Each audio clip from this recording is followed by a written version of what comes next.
Baik, bismillahirrahmanirrahim. Assalamualaikum warahmatullahi wabarakatuh. Perkenalkan, nama saya Fandi dari kelompok 3. Di sini saya akan menjelaskan modul 2, batuk dan sesak napas pada anak. Skenario-nya itu skenario 1. Seorang bayi perempuan usia 7 bulan masuk ke rumah sakit dengan keluhan batuk dengan disertai sesak dan terkadang terlihat kebiruan di sekitar bibir. Batuk kadang disertai muntah. Sebelumnya pasien dibawa ke klinik dengan keluhan batuk dan panas. Kemudian diberikan antibiotik dan penurun panas. Tidak tampak perubahan, bahkan kondisi pasien semakin memburuk. Ayah pasien adalah perokok. Kakak pasien juga mengalami batuk. Kata kunci: bayi perempuan usia 7 bulan, batuk dengan disertai sesak, terlihat kebiruan di sekitar bibir, batuk terkadang disertai dengan muntah, riwayat batuk dan demam, riwayat pengobatan antibiotik dan penurun panas, riwayat keluarga, ayah pasien perokok dan kakak pasien batuk. Pertanyaan: aspek sentral yang terkait dengan skenario, informasi tambahan, patomekanisme yang berkaitan dengan skenario, faktor risiko, langkah diagnosis, hipotesis, tata laksana, dan edukasi.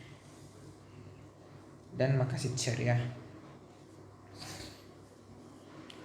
Selanjutnya kita pindah ke anatomi dari paru sendiri, yang mana paru merupakan salah satu organ vital yang terdapat pada rongga toraks yang terdiri atas pulmodexter dan sinister, bronchus dexter dan sinister, bronchiolus, pleura, alveoli yang dibatasi dan diafragma di bagian bawah, dan parenkim paru yang menjadi aspek sentral pada penyakit kali ini.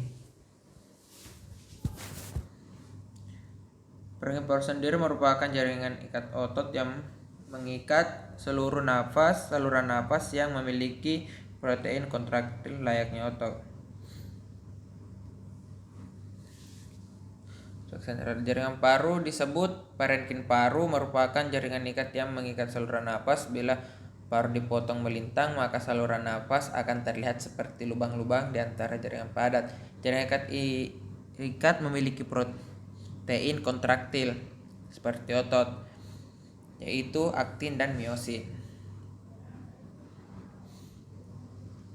Adapun dari segi fisiologi, paru sangat berperan untuk memfasilitasi pertukaran udara dari luar ke dalam dan sebaliknya dalam mekanisme pernapasan kita.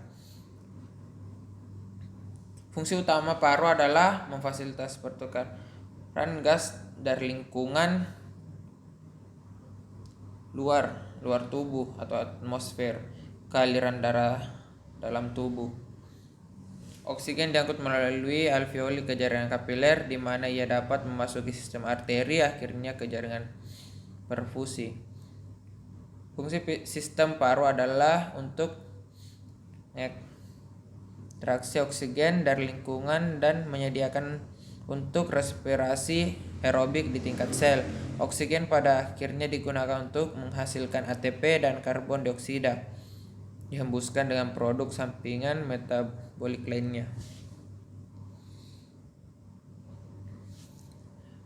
Berikut gambaran histologi dari sistem penyaluran pernapasan yang dilapisi epitel silindris bertingkat dan sel goblet yang nantinya berfungsi untuk menghasilkan mukus. Juga di sini ada alveolus yang menjadi tempat pertukaran gas. Adapun dari segi biokimia, singkatnya terjadi pertukaran gas, yang mana respirasi terjadi apabila terdapat perbedaan tekanan parsial P dalam mmHg. Pada respirasi eksternal, O2 berdifusi dari alveoli yang ber-PO2 tinggi ke kapiler ber-PO2 rendah. Pada respirasi internal, PCO2 jaringan tinggi karena O2 digunakan dalam respirasi seluler atau produksi energi dalam dan menghasilkan CO2. Adapun berikut informasi tambahan dari pasien yang kami dapatkan.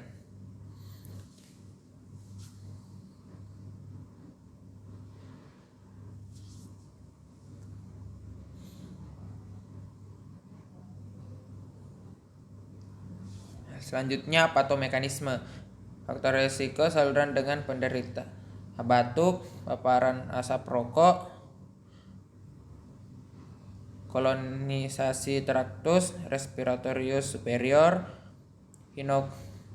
inokulasi mikroorganisme paru, faktor risiko imunisasi tidak lengkap BBLR, netralisasi mikroorganisme oleh sistem imun lokal dan menimbulkan infeksi klinis.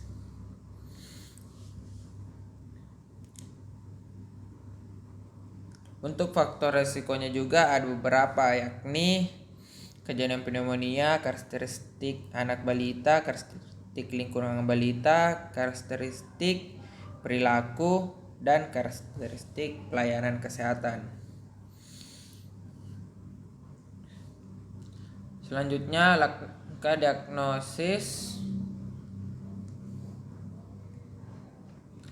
mulai dari anamnesis dengan menyatakan keluhan utama, keluhan penyerta, sejak kapan terjadi, apakah durasinya lama atau sebentar, terus menerus atau hilang timbul, batuk berdahak atau purulen, riwayat penyakit sebelumnya, apakah ada hubungan dengan penyakit sekarang, keluarga atau tetangga dengan gejala yang sama, riwayat kontak dengan keluarga, apakah ada riwayat minum obat-obatan, riwayat imunisasi lengkap. Itu pemeriksaan fisik,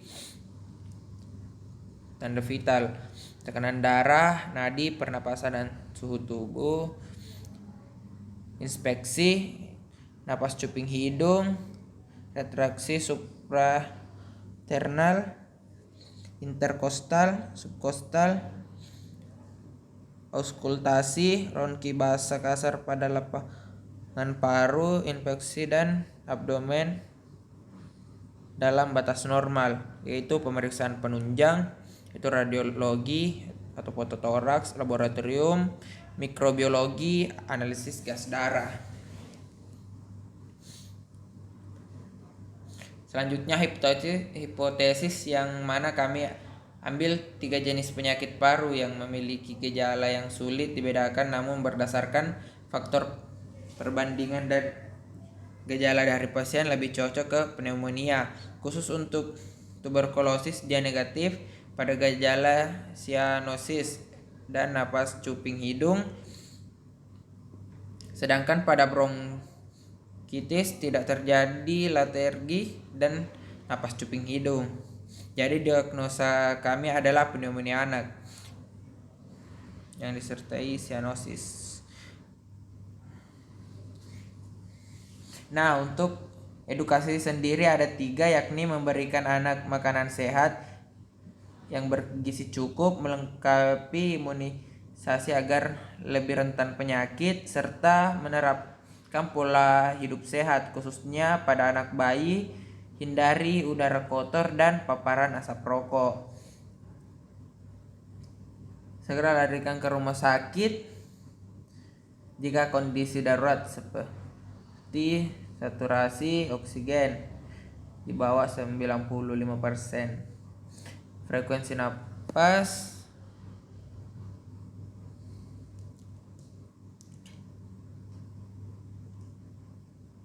Frekuensi napas 60 kali per menit atau kurang, sesak napas, dehidrasi, dan tentunya jika tidak tahu penanganan awalnya.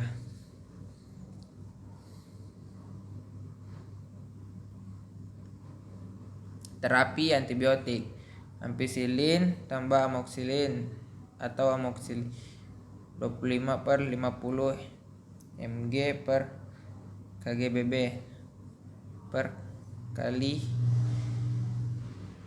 4 atau 1 m setiap 6 jam. Amoxicillin oral 15 g per kgbb per kali 3 kali sehari.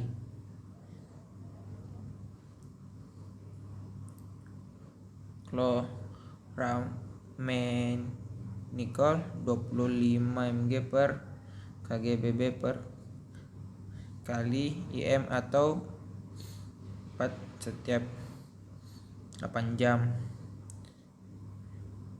Safriakson 80 sampai 100 mg per kgbb IM atau 4 sekali sehari. Terapi oksigen. Berikan pada anak dengan saturasi oksigen di bawah 90% bila tersedia oksigen yang cukup. Beri oksigen pada semua anak dengan pneumonia berat. Yang ketiga itu oksigen sampai tanda hipoksia seperti tarikan dinding dari bawah ke dalam yang berat atau napas 70 per menit tidak ditemukan lagi. Rawat di rumah, tanda pneumonia telah menghilang, asupan oral kuat, tambah antibiotik dapat diteruskan di rumah secara peroral. Makasih syariahnya yaitu Rasulullah Shallallahu Alaihi Wasallam bersabda, tidaklah seorang muslim yang tertimpa gangguan berupa penyakit atau semacamnya kecuali Allah menggugurkan bersama dengan dosa-dosanya sebagaimana pohon yang menggugurkan daunnya. Hadis riwayat Bukhari dan Muslim. Selain itu Rasulullah Shallallahu Alaihi Wasallam juga bersabda, tidaklah Allah menurunkan penyakit kecuali Dia menurunkan penawarnya. Baik, itulah tadi penjelasan saya. Bidang kurangnya mohon dimaafkan. Billahi fi sabilil haq fastabiqul khairat. Assalamualaikum warahmatullahi wabarakatuh.